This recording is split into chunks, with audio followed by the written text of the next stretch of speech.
Estamos ya en la segunda parte, en el segundo sermón de la serie que comenzamos la semana pasada, precisamente titulada Cristo sobre todo, y basada precisamente en la carta a la iglesia de los Colosenses, ¿ya? Así que yo le voy a invitar que abra su Biblia ahí en Colosenses 1. Vamos a estar leyendo del 15 al 23. Ya la semana pasada Luis, nosotros nos daba un poco la introducción al tema y nos comentaba un poco los primeros versículos del libro, dándonos un poco y situándonos un poco en el contexto en el cual se desarrolla la carta a los Colosenses y en el cual se desarrolla precisamente todo lo que está sucediendo en la iglesia. Es súper importante conocer el contexto de las cartas, porque ahí uno le empieza a tomar más sentido precisamente a lo que la carta dice, ¿ya? Así que vamos a estar conversando, profundizando un poco más en el contexto. Yo creo que a medida que vayamos avanzando en la carta, vamos a tener que seguir profundizando precisamente el contexto al cual Pablo está escribiendo y cuál es la realidad precisamente de su iglesia. Les voy a pedir que leamos del versículo 12, voy a leer en adelante, del 12b hasta el versículo 23, pero hoy día el sermón está basado en el 15 al 23. Dice: Él los ha facultado para participar de la herencia de los santos en el reino de la luz. Él nos libró del dominio de la oscuridad y nos trasladó al reino de su amado Hijo, en quien tenemos redención, el perdón de pecados. Él es la imagen del Dios invisible, el primogénito de toda creación, porque por medio de Él fueron creadas todas las cosas en el cielo y en la tierra, visibles e invisibles, sean tronos, sean poderes, sean principados o autoridades. Todo ha sido creado por medio de Él y para Él. Él es anterior a todas las cosas, que por medio de Él forman un todo coherente. Él es la cabeza del cuerpo, que es la iglesia. Él es el principio, el primogénito de la resurrección, para ser en todo el primero. Porque Dios le agradó habitar en Él con toda su plenitud, y por medio de Él reconciliar consigo todas las cosas, tanto las que están en la tierra como las que están en el cielo, haciendo la paz mediante la sangre que derramó en la cruz. En otro tiempo, ustedes, por su actitud y sus malas acciones, estaban alejados de Dios y eran sus enemigos. Pero ahora Dios, a fin de presentarlos santos, intachables e irreprochables delante de Él, los ha reconciliado en el cuerpo mortal de Cristo mediante su muerte, con tal de que se mantengan firmes en la fe, bien cimentados y estables, sin abandonar la esperanza que ofrece el Evangelio. Este es el Evangelio que ustedes oyeron y que ha sido proclamado en toda la creación, debajo del cielo, y del que yo, Pablo, he llegado a ser servidor. Le invito a que podamos tener un tiempo de oración. Gracias, Dios, te damos por este tiempo, Señor, que nos permites abrir, Señor, la Biblia, compartir la Escritura, aprender un poco más, Señor, y en el cual podemos ser realmente edificados, Señor, muchas veces confrontados también con tu palabra. Te pedimos, Señor, que el día de hoy tú nos enseñes, que tu Espíritu Santo nos guíe, Señor, que guíe, Señor, nuestras vidas, nuestras ideas, que ordene, Señor, nuestras ideas dentro de nosotros, Señor, y que realmente a través de la obra de tu palabra podamos crecer, Señor, y podamos ser edificados solamente en ti. Yo te pido, Señor, también que mis palabras, Señor, sean dirigidas por ti y que seas tú hablando a tu iglesia, Señor, para edificación, Señor. Te pedimos todo esto a través de Jesús. Amén.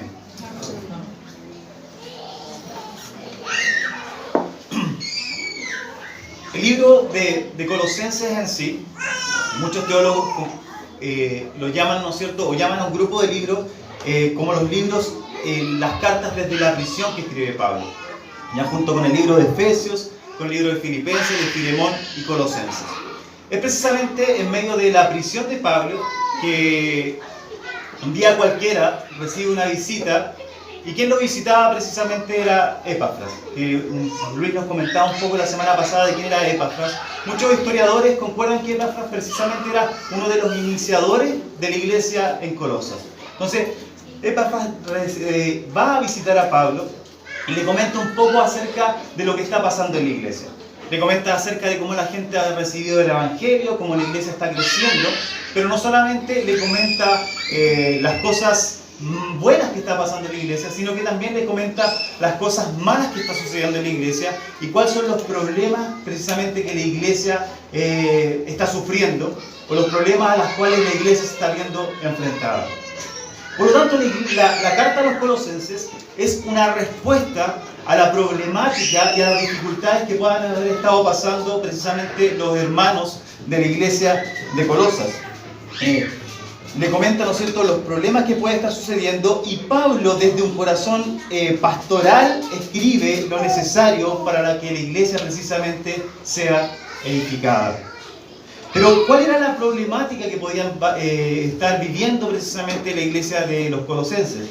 Me voy a situar en dos problemáticas. Quizás hay un poco más de conducta, etcétera, pero me voy a centrar en dos problemáticas que puede haber estado sufriendo la iglesia en Colosas. Primero, era el tema del paganismo, ¿ya?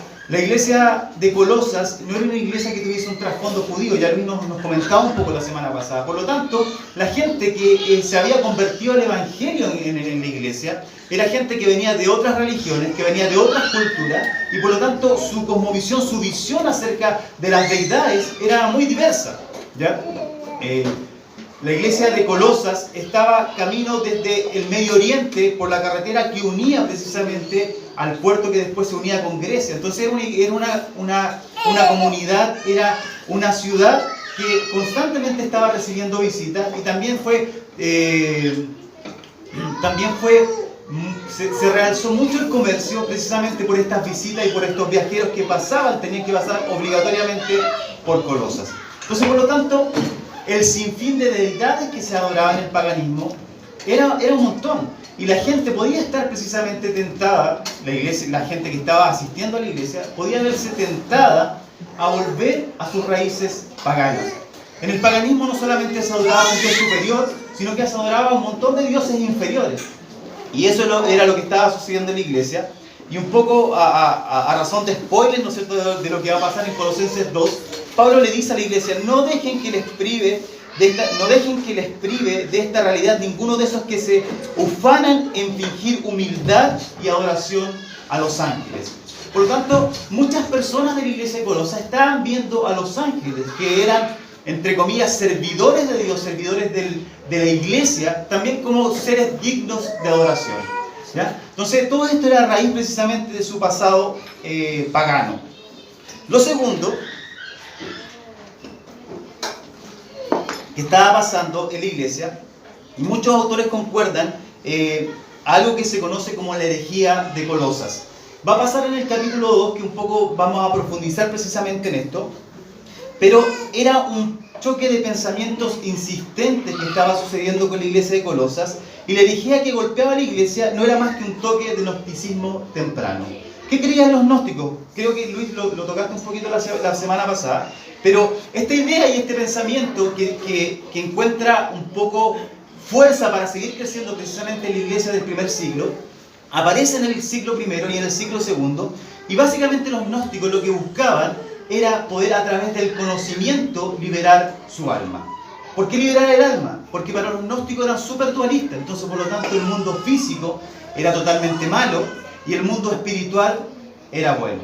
Y por lo tanto, como ellos tenían una parte, esa alma que estaba en medio del cuerpo, tenían que liberarla de alguna forma, y precisamente era en base al conocimiento que muchas veces era transmitido a ciertas personas especiales, ciertos maestros especiales que tenían la capacidad para recibir este conocimiento. Entonces, es súper interesante porque a medida que vayamos compartiendo los sermones nos vamos a dar cuenta que en realidad esta tendencia y esta idea no desaparece en los primeros siglos, sino que continúa a través de la historia de la iglesia, y muchas veces podemos ver ciertos rastros de gnosticismo aún en el cristianismo de nuestros tiempos. William Hendrickson, en su comentario precisamente al libro de los Colosenses, dice que el propósito de los maestros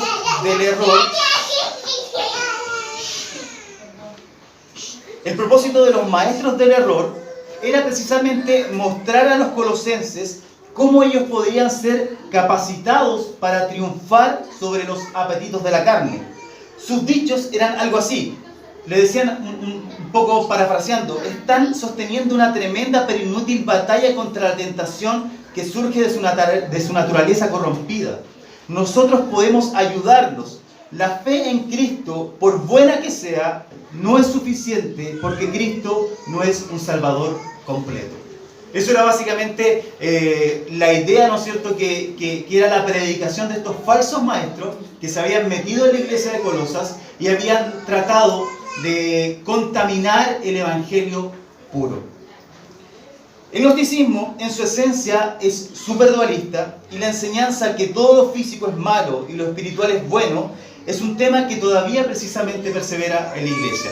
Y en base a esta base del contexto de lo que está pasando y de la problemática que está sufriendo en la iglesia, más lo que leímos en Colosenses 1, del 15 al 23, quiero tocar 3 puntos el día de hoy. Primero, la preeminencia de Cristo en la creación. Lo segundo, la preeminencia de Cristo en la nueva creación. Y lo tercero, que la obra de Cristo es suficiente para su iglesia.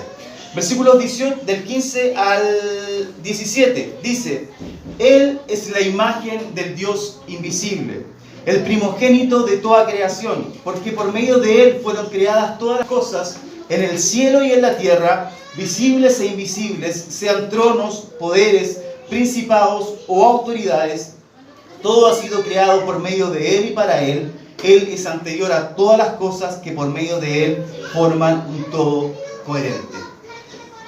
Hay 2 enseñanzas tras el gnosticismo temprano que estaban afectando a la iglesia.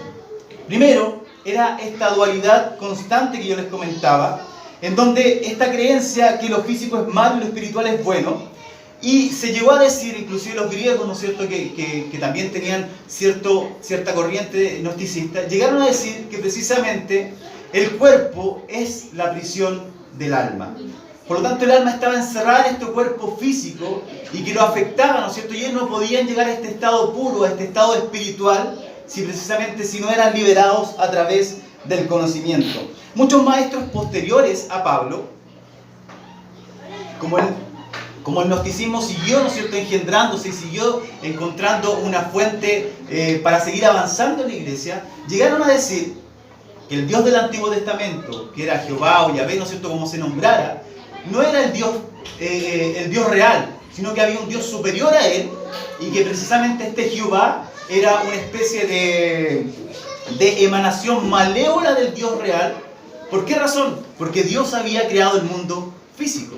Y como para los gnósticos lo físico, ¿no es cierto?, era malo, por lo tanto este Dios verdadero no podía haber creado el mundo físico. Y se llegó a meter, ¿no es cierto?, esta idea precisamente en la iglesia. Conversábamos con Elías el día viernes, que comentábamos un poco el pasaje, y me decía: uy, muchas tías del colegio creen lo mismo.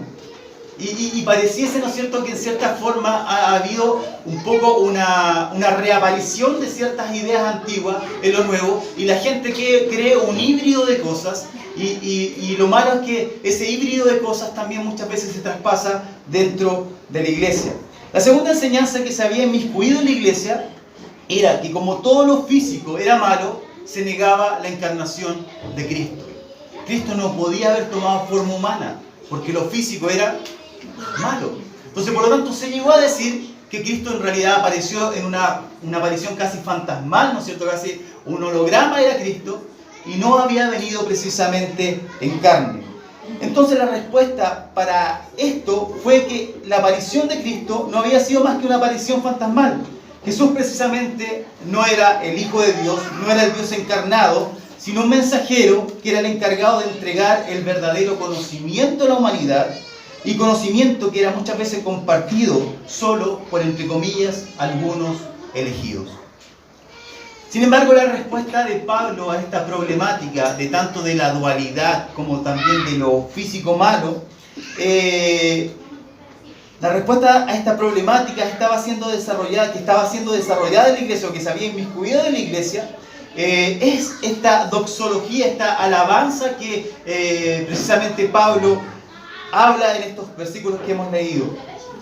Pablo comienza diciendo que la respuesta a toda esta corriente de pensamientos es que Cristo es la imagen del Dios invisible, que Él es el primogénito de toda creación, que todas las cosas fueron creadas para Él y por medio de Él, tanto las visibles como las invisibles. Que Él es anterior a todas las cosas y que todas las cosas del mundo físico forman un todo coherente en Cristo. Y esta es la respuesta precisamente a lo que la iglesia podía haber estado pensando. Lo que hace Pablo es darle la imagen correcta de Cristo a la iglesia, que estaba viendo que la imagen de Cristo se estaba un poco distorsionando a razón de las falsas enseñanzas que se habían inmiscuido. Cristo es la imagen del Dios invisible. La imagen se ocupa la palabra eikon, y que básicamente, literalmente, es la estatua o algo visible de algo precisamente invisible, como lo dice ahí. La primera respuesta de Pablo al problema de Colosas es darle a los hermanos que estaban recibiendo la carta una correcta imagen de Jesús. Cristo era la imagen del Dios invisible. Literalmente la palabra significaría como una estatua, el perfil o la representación física de Dios en la tierra. Esto da cuenta no solo del hecho de que Jesús era una imagen física del Dios invisible, sino que realmente Él es el Dios encarnado y es la imagen correcta de Dios. Sí, anteriormente y en el Génesis la gente podía leer que Dios había hecho al hombre a su imagen y semejanza, pero esta imagen y semejanza de Dios que era Adán había caído. En Cristo esta imagen se restituye y esta imagen, ¿no es cierto?, de Dios se aparece en Cristo como la imagen perfecta que el hombre necesita, como la imagen perfecta del Dios que no podemos ver. Cristo es el primogénito de toda creación y por medio de Él fueron creadas todas las cosas en el cielo y en la tierra, visibles e invisibles. Versículo 17 dice que Él es anterior a todas las cosas, que por medio de Él forman un todo coherente. En la Reina Valera 60 dice, y Él es antes de todas las cosas, y todas las cosas en Él subsisten. En Cristo no solo el mundo espiritual, ¿no es cierto?, como esta segunda persona de la Trinidad, como esta imagen de Dios, encuentra coherencia y subsiste, sino también el mundo físico. El autor de Hebreos más adelante lo diría, Él es el Hijo es el resplandor de la gloria de Dios, la fiel imagen de lo que Él es, y Él que sostiene todas las cosas con su palabra poderosa. Frente a esta idea que se estaba metiendo en la iglesia tempranamente, de que lo físico era malo, de que Cristo no podía haber venido encarnado porque lo físico era malo, Pablo responde que en realidad el mundo físico fue creado por Jesús y para Jesús. Que Él es antes de toda la creación y que si necesitamos una imagen del Dios invisible, la podemos encontrar precisamente en Cristo. Y no solamente que haya sido creado por Él y para Él, sino que todo el mundo físico, mediante la palabra poderosa de Cristo, mediante la imagen de Cristo, encuentra una coherencia tal y puede tener la capacidad de subsistir. Los capítulos 18 continúan.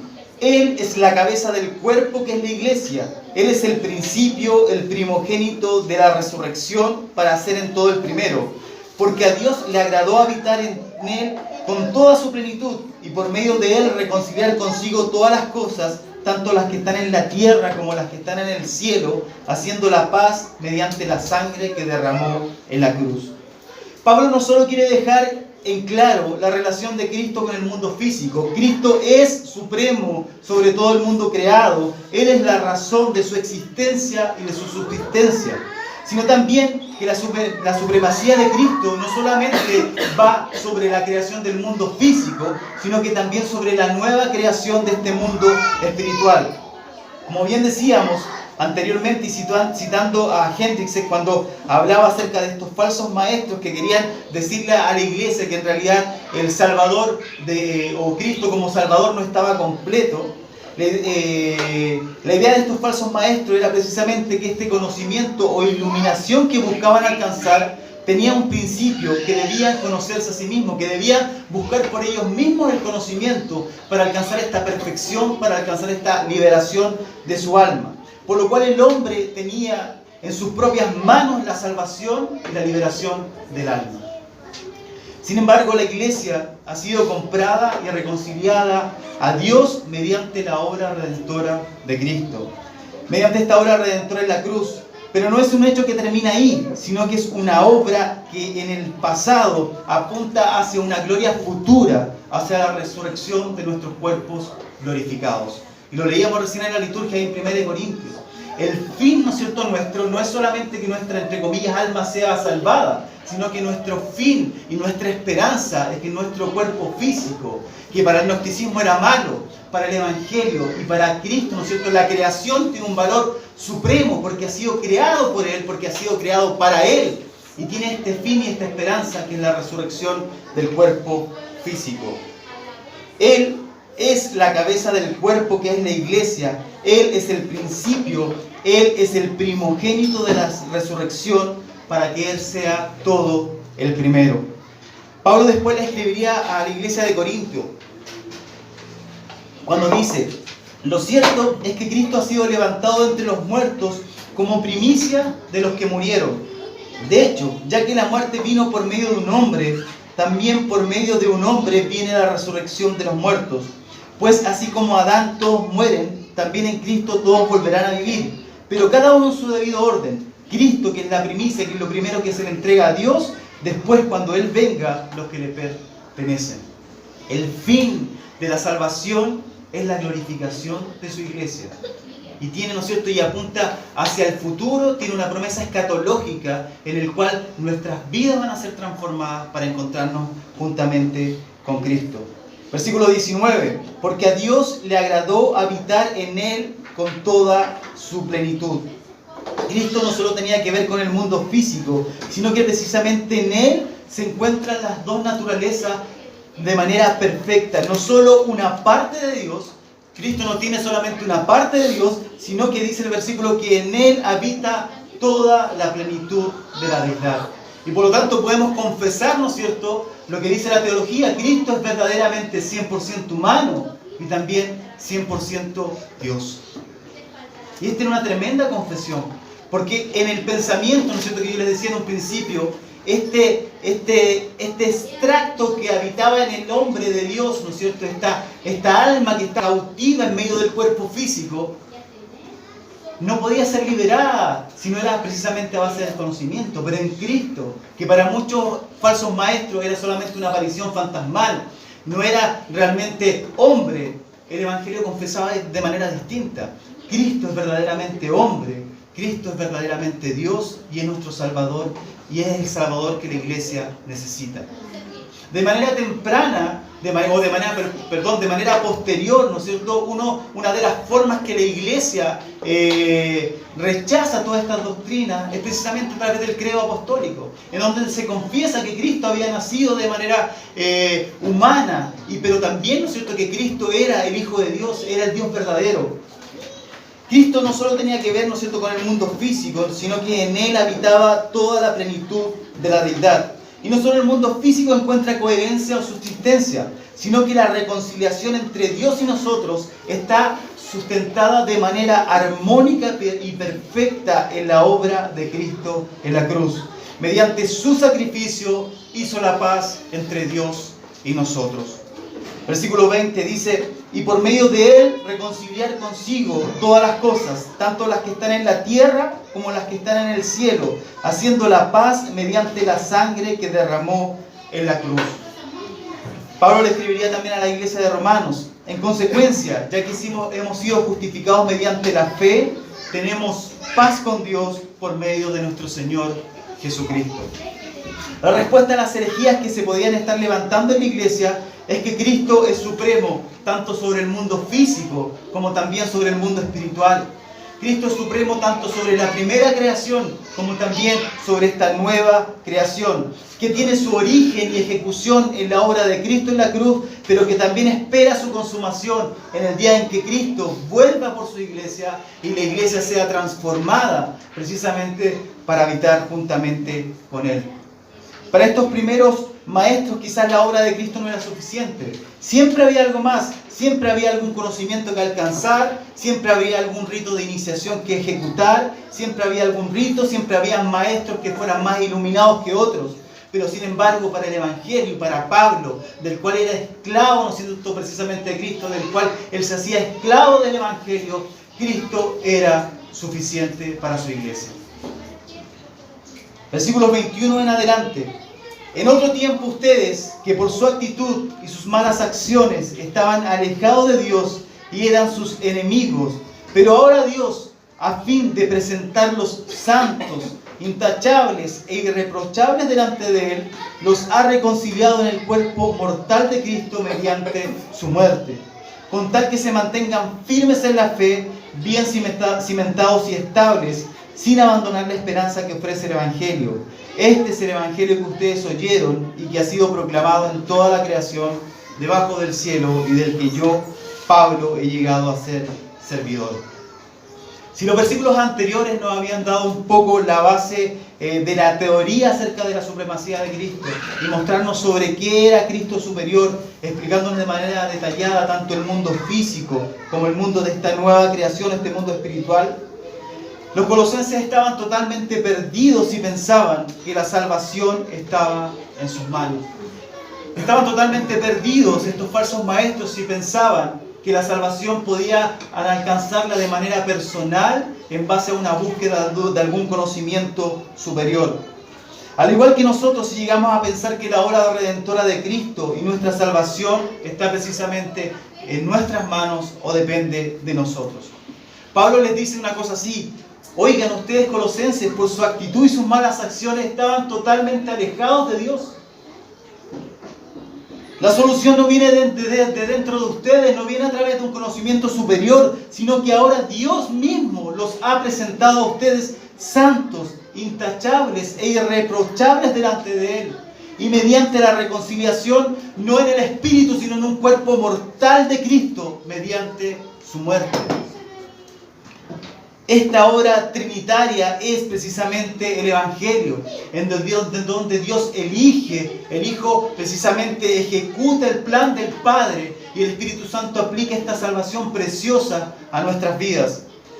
Esta obra trinitaria es el Evangelio. Cuando el hombre estaba muerto, Él ha dado vida mediante la obra perfecta y única de Cristo. No hay nada más que la iglesia necesite. La obra redentora de Cristo es precisamente suficiente para nuestras vidas.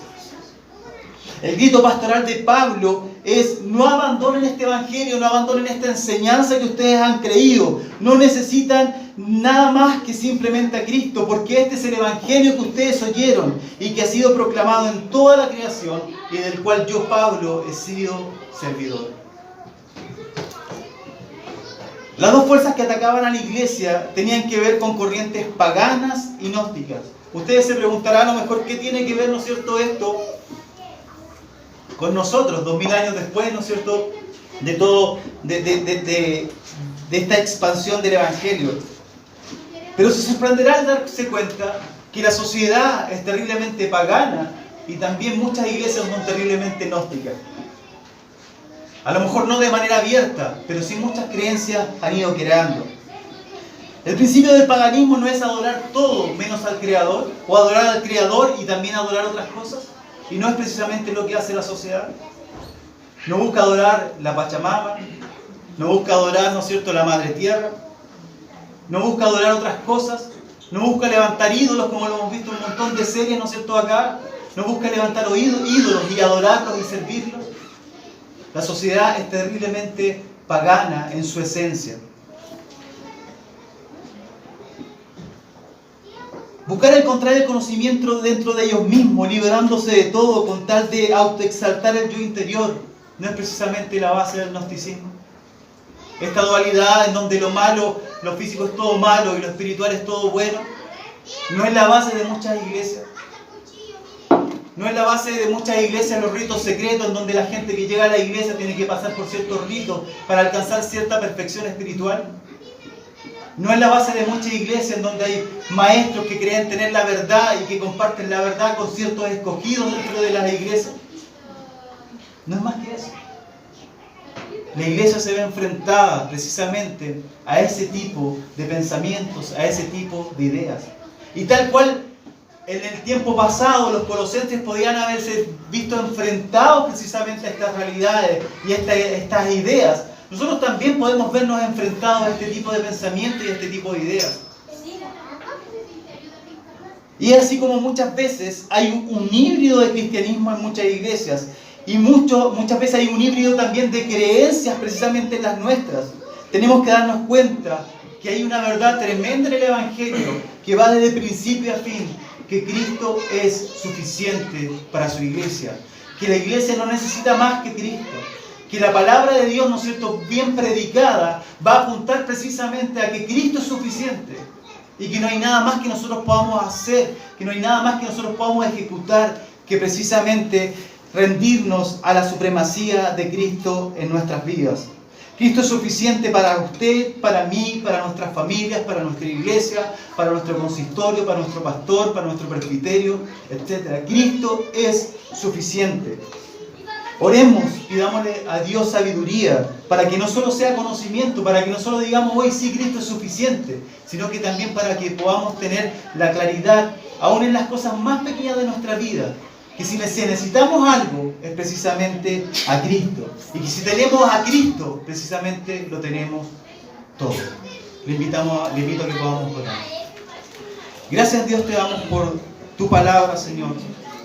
Te pedimos, Señor, que realmente podamos poner atención a nuestras vidas y darnos cuenta si realmente tú estás siendo lo primordial para nosotros, si tú estás siendo lo primordial, Señor, y lo único para nosotros, y si tú estás siendo realmente lo suficiente para nosotros, Señor.